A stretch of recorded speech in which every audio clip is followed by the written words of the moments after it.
Hey, I still have 2 more papers. Kill me! What's up, it's a Culture Detective here, investigating your favorite album covers and music videos. And today, I'm going to be doing a, hopefully as fast as I can, a video covering my 25 favorite album covers of the year and my top 20 favorite music videos of the year. So to start off, let's talk about album covers. We have a few honorable mentions: Floating Points, Cascade, Julia Holter's Something in the Room She Moves, Future Islands, People Who Aren't... I love my apartment. People Who Aren't There Anymore, and a Hong Kong rock band called NYPD with their album Guy Guy, which, this album is, the album cover is very, very visually appealing, but part of me suspects that AI is used in this album cover, so I'm not going to include it in the top 25. So, by the way, I say top 25 so that I could do a 5x5 topster right here. So, number 25, we got to start off with Ighlooghost Title Memory XO. I mean, I'm not a big fan of the color palette or the composition of this album cover, but it's a fun one, let's be honest here.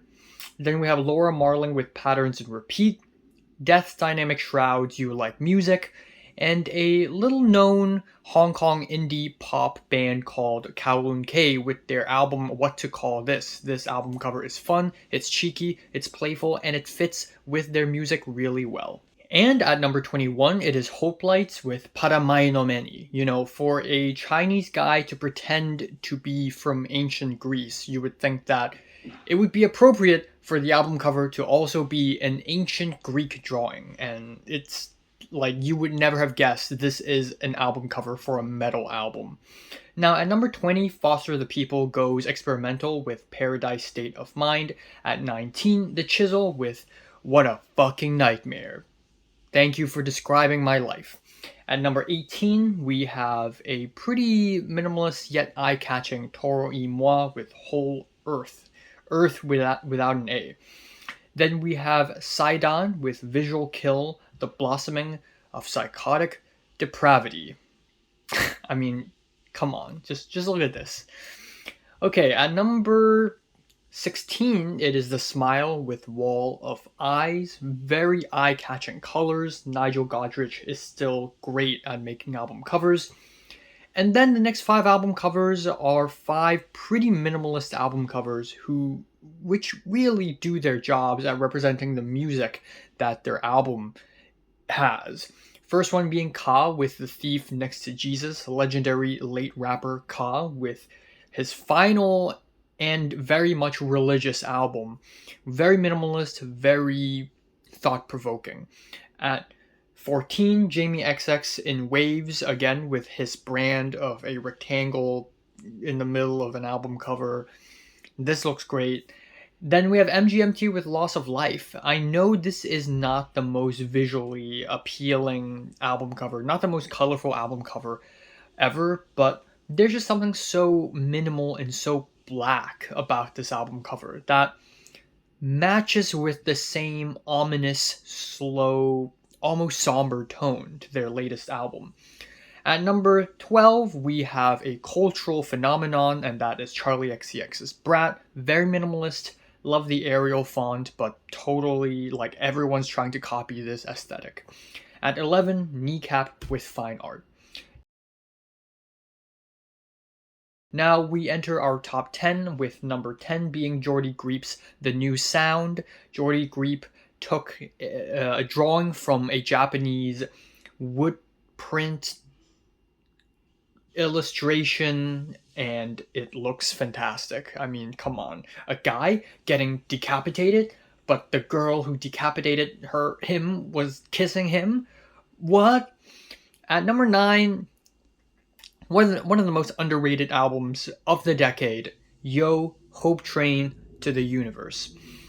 At number 8, Vampire Weekend's Only God Was Above Us. Not only one of the best album covers of the year, but also one of the best album titles. Number 7, Haru Nemuri and Frost Children comes together with an EP called Soul Kiss, which again represents how playful and cheeky the music is, but also this is like, are we in the 90s again? Oh my god. Number 6, we have Hasegawa Hakushi with Mahogakko, or Music School, with the pink, glistening, polished, plasticky music from the 23rd century kind of aesthetic. Number 5, Nick Cave and the Bad Seeds with Wild God. With how pure, white, and simple and minimalist this album cover is, you really feel the faith that is oozing out of the album cover. Number 4, speaking of minimalism, we have Mount Eerie with Night Palace, and it is gorgeous because this kind of minimalism is exactly what Phil Elverum was trying to get at with his new album, and also the allusions to nature, bodies of water. Number 3, we have a Taiwanese singer-songwriter here, Joanna Wang, with Hotel La Rut, which is an album completely sung in English, and it is kooky, crazy, chaotic, comical, and of course the album cover looks like this, and it's freaking fantastic. Number 2, Meridian Brothers return with Mi Latino Americano Sufre, or My Latin American Suffering, with their sense of humor and sense of artistry, the uncanny kookiness of the drawings, and also the way they're arranged looks like a comic strip. Definitely one of my favorites. But my favorite album cover of the year, however, drumroll please, Xiu Xiu, 13-inch Frank Beltrame Italian stiletto with the bison horn grips. Yes, that's the full name of the album. So yeah, this is amazing in so many ways. First of all, Xiu Xiu is continuing their tradition of including their symbol of 2 crosses, because of 2 X's, on all of their album covers, or at least most of their album covers. And this time it's Italian stilettos, which are like Italian daggers. Not only is it an interesting symbol, but also it's the minimalism yet the maximalism of this album cover that makes it stand out. I mean, the background looks like translucent glass, and it looks muted, yet it's so extremely colorful, with light blue, pink, yellows all bursting through that translucent glass, if you will.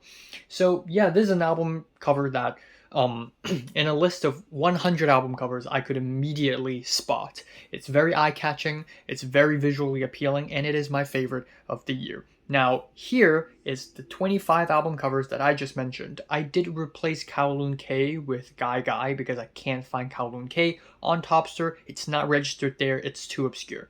Okay, now we shall move on to top 20 music videos of the year. Believe it or not, I was not caught up with music videos this year as I used to be in the last few years because I've been so goddamn busy with everything in my life. But I still managed to pick out 20, actually more than 20 music videos that I thought was outstanding. So here are the honorable mentions. Machine Girl with Psychic Attack. I'm going to move here so there's more space. Machine Girl with Psychic Attack. Ginger Root with No Problem. The Smile with Cutouts, James Blake getting beat up and being in this invisible GoPro and thrown around, Kim Gordon's response to 21st century Gen Z culture on Bye Bye, Ighlooghost going glitchy and crazy on Coral Mimic, Knocked Loose with the destructive Masc Covers All / Take Me Home. Also want to give a shout out to Squid with Crispy Skin.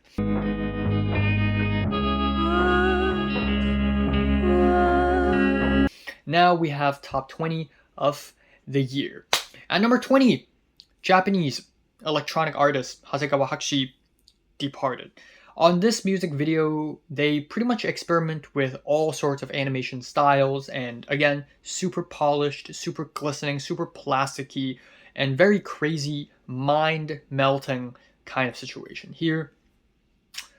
At number 19, Porter Robinson with Cheerleader. Usually I'm not a big fan of these very overproduced, lubby-dubby teenager kind of music video, but there's just a kind of a charm in this music video that I just cannot resist. It's fun, playful, young, and lively.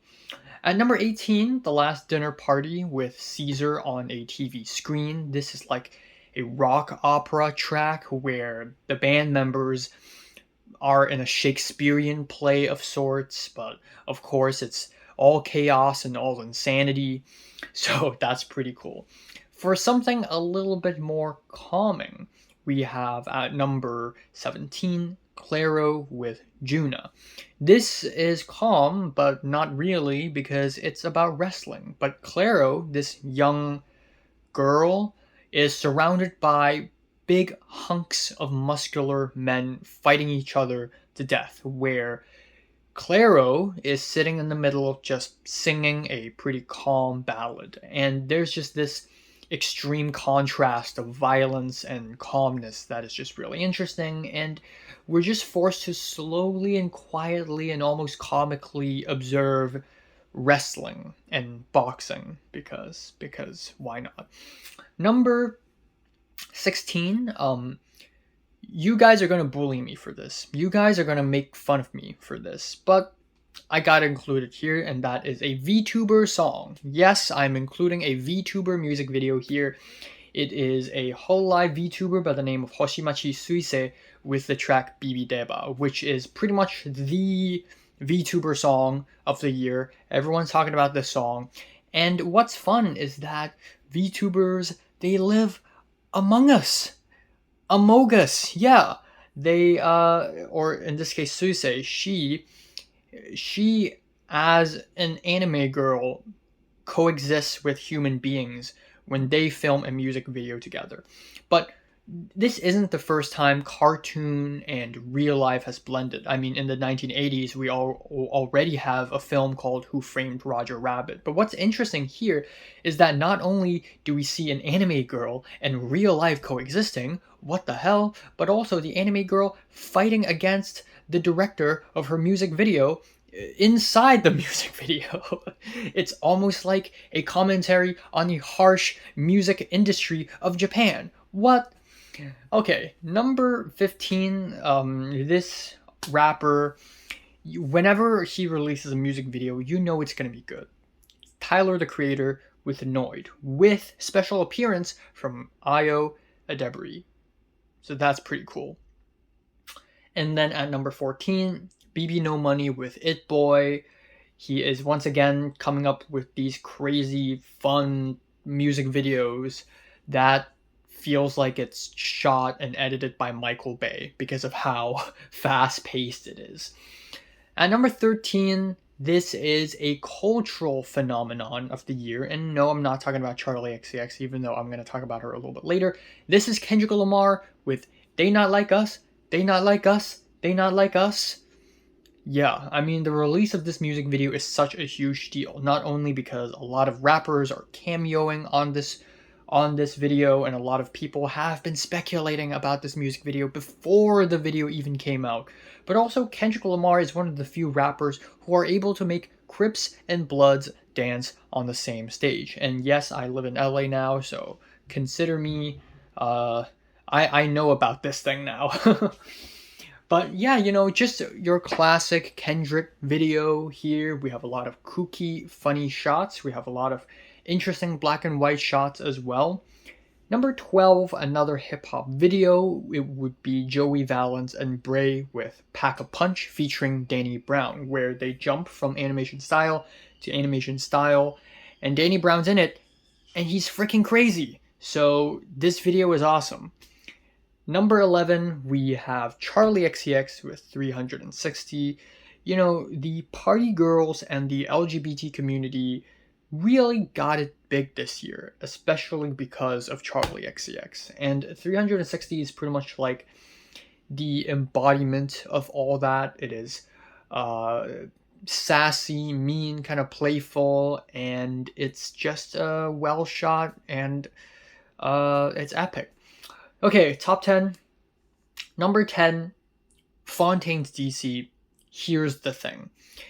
Yeah, there is a lot of storytelling in this music video that I can't even begin to unpack, but it is well shot.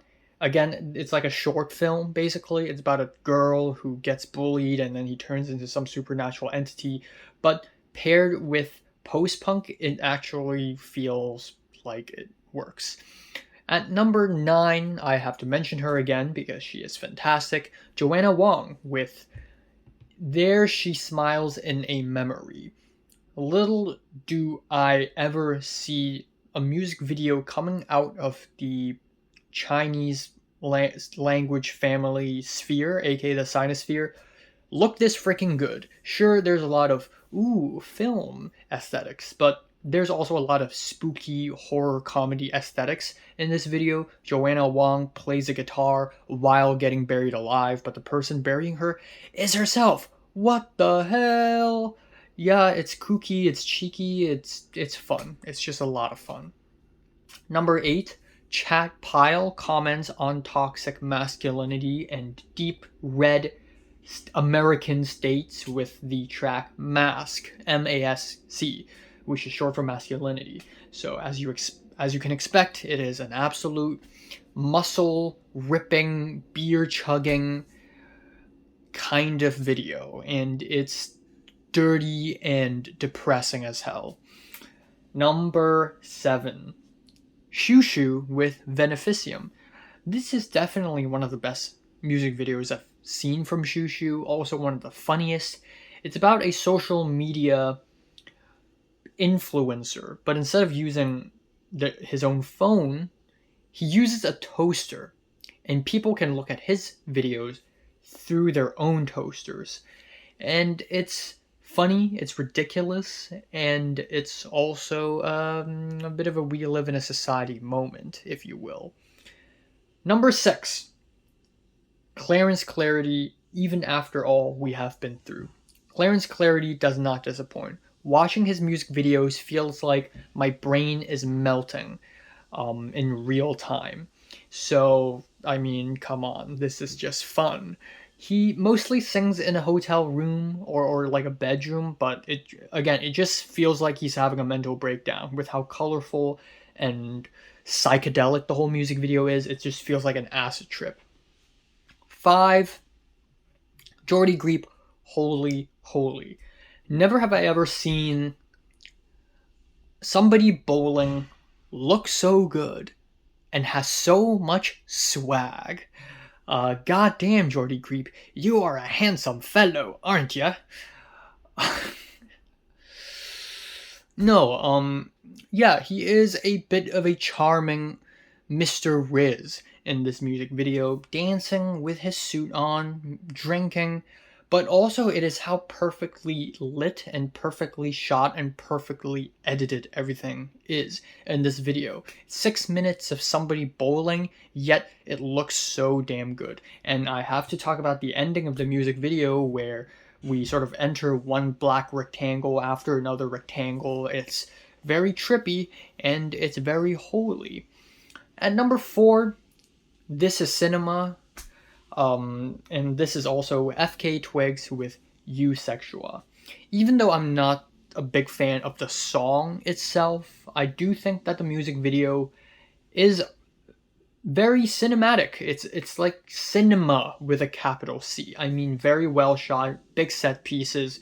FK Twigs stuck in an office where everyone's like dead inside, and then suddenly there's a glitch in the matrix, and they all start dancing, and FK Twigs becomes bald. So that's pretty cool. And yeah, it's raunchy, sweaty, very sexy. It's very glitchy and mind melting again. And yeah. Number 3, speaking of mind melting, I think this is the most hyperactive ADHD music video I've seen all year, and it just so happens to be Clipping's Run It, where Clipping, the trio, David Diggs and the 2 other guys, become international criminals, and a couple police detectives try to chase after them all across the world, from Berlin to Prague to New Delhi to Bangkok and then to Seoul.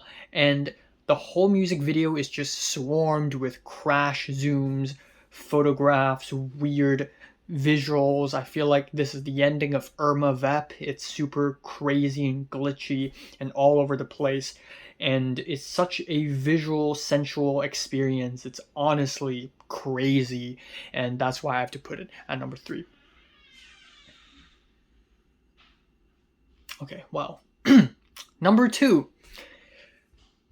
Again, this is one of those rappers where when they release a music video, you just know it's going to be good. This is A$AP Rocky with the track Taylor Swift. Taylor Swift. This music video is Do Not Let Your Enemy Know Your Next Move, the music video. I don't know what's going on outside. Yeah, this is just like somebody's dreams. This is like A$AP Rocky took 100 people's dreams, smash them together, blend them together, and turn them into a music video, is what this feels like. This feels like AI generated, except it's not AI generated. Everything is for real, and everything's freaking crazy. He's on a bathtub, driving on a highway, a duck comes out of nowhere, a guy with braids at the front. It's random, it's quirky, it's crazy, and it is one of the most entertaining things I've seen all year. But one more, even more entertaining music video. One more. Number 1. Numero uno. Magdalena Bay. Oh, drumroll. Magdalena Bay's Image. So, yeah, actually any Magdalena music video could be my number 1. But if I have to pick a personal favorite, it would be Image. Because, yeah, this lo-fi, Windows XP, sort of this MTV aesthetics have been exploited and abused by a lot of artists, but no one does it better than Magdalena freaking Bay, because this music video is that, you know, digital, fuzzy, lo-fi aesthetic, but just turned up to 11 here. You know, Mika is such a great performer. She's like this girl in distress. She's being chased after this mysterious monster with a star-shaped head and completely in red. But at some point, she turns into like a mouth. Like her whole head is just her mouth. There's a lot of disc spinning. There's a lot of just fuzzy, crazy imagery in the background, and every single second of the music video, some weird, interesting, refreshing new visual is introduced, and adding onto this maybe lore of imaginal disc. So yeah, this is a great music video, and this is a great set of music videos that I just mentioned. Please go watch them. Thank you for watching, and subscribe if you want more.